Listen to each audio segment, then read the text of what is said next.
apprécié. Dans un instant, on va célébrer la millième de la quotidienne avec vous. On va déguster le petit plat de Farida, mais c'est le moment de retrouver le dernier épisode de notre feuilleton de la semaine consacré justement à la semaine du goût. On va constater que le comble pour un chef, eh bien, c'est la faute de goût. L'alliance des saveurs, c'est tout un art et surtout ça s'apprend. Bénédicte Poirier s'est rendue à l'école Médéric où les jeunes chefs et maîtres d'hôtel en herbe apprennent rigoureusement à régaler nos papilles. Coup de feu dans les cuisines de l'école Médéric. Vous avez une demi-heure pour préparer votre recette et on y va quoi. Le produit du jour est le canard.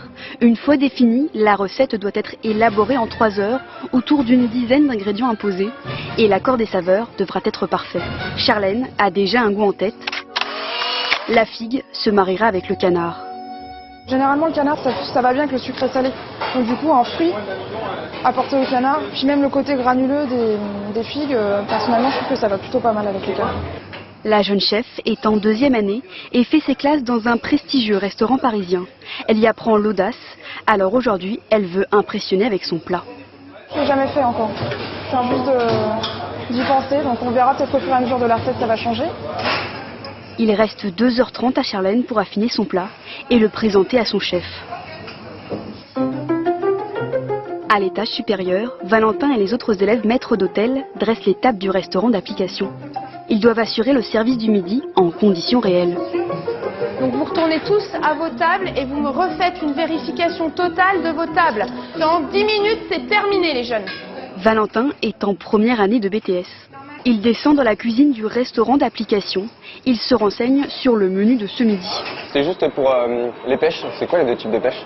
Il doit connaître la composition des assiettes, mais aussi les origines des produits sur le bout des doigts. Il devra proposer le meilleur accord mets et vin à ses clients. Quand tu commandes un vin, on leur présente généralement l'histoire du vin pour les faire rêver en quelque sorte et leur donner envie de goûter. En salle, c'est le temps des dernières astuces. Association fromage-vin. Traditionnellement en France, c'est le vin rouge parce que souvent on a le vin rouge au plat, donc on reste sur le même vin. Mais c'est franchement pas le meilleur accord. Il faudra par exemple oser le vin blanc avec un fromage de chèvre. Dans la cuisine d'examen, Charlène évite les fautes de goût à Antoine, son commis. Fais gaffe, à chaque fois nettoie bien ton couteau s'il te plaît, avant de le remettre parce que tu vois t'as du beurre et le beurre ça absorbe tous les goûts qu'il y a dedans. Généralement quand tu coupes du beurre, faut mettre un papier en dessous. Elle a choisi une cuisson lente et dans la graisse du canard. Le chef de cuisine Nicolas a toujours un œil bienveillant. Et là voilà, mais laissez le même reposer comme ça s'il a sa graisse après tout. Je peux pas... La graisse elle se retrouve au-dessus, hein. Comme ça imprègne bien. Une fois que c'est cuit, là je vais retirer le gras de mon canard parce qu'il aura le goût, en fait on va imprégner le canard. L'assaisonnement doit également être le plus juste possible. Il y a une espèce de règle d'or autour de l'aliment même. Il y a à peu près 15 grammes de sel par kilo de produit. Ça c'est la moyenne. Donc à peine 5% de plus ou de moins, pour vous ça vous paraîtra ou trop salé ou trop sucré. Le sel ouvre la papille, mais en trop grande quantité, il peut masquer les saveurs. À l'étage, les commandes sont lancées. Cette table a choisi la volaille. Je vous proposais du vin. Volontiers pour moi, je vais prendre un verre de pinot noir. Pinot noir? Ruben connaît bien ce vin rouge. Il sait qu'il s'accordera parfaitement avec le plat. Mais certains cépages et leurs atouts pour sublimer les plats lui sont encore inconnus. La plupart ne connaissent pas ce que c'est, quelle est la différence entre un vin blanc sec et un vin blanc plutôt moelleux ou plutôt liquoreux. Donc tout ça, bien entendu, c'est l'apprentissage qu'ils vont acquérir au cours de cette formation. Nos futurs chefs doivent aussi être incollables en vin.